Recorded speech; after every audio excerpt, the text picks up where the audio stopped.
Kauno rajonų bendruomenių apdovanojimai 2024. Metų iniciatyva projektas aplinkos apsaugos srityje nominantai. Lapių miestelio bendruomenė Lapės. Už Lapių tvarumo festivalį ir aktyvų bendruomenės narių įtraukimą į veiklas.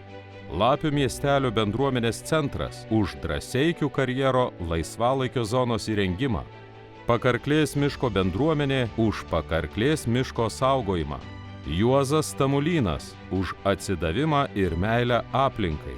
Kęstutis Kluonis už suorganizuotą akciją Varlių taksi.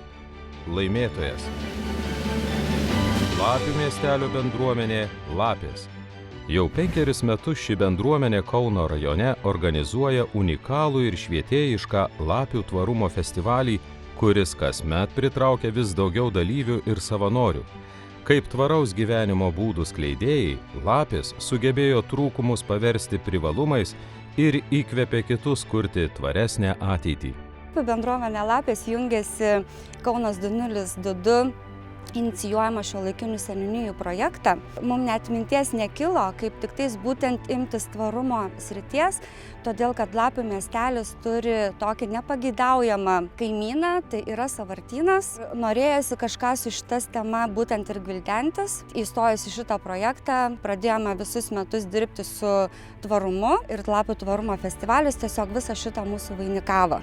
Mes kvietėmės menininkus, kvietėmės edukatorius, kurie mus mokė ir vedė tuo tvarumo keliu, kaip medžiagas arba daiktus atkurti naujam gyvenimui, juos prikelti. Skleidėme būtent šitą žinią. Lapių miestelio gyventojai renkasi į mūsų tvarumo festivalį. Mes tenais parengėm ir edukacijų, ir visokių pramogų susijusių būtent su tuo tvarumu.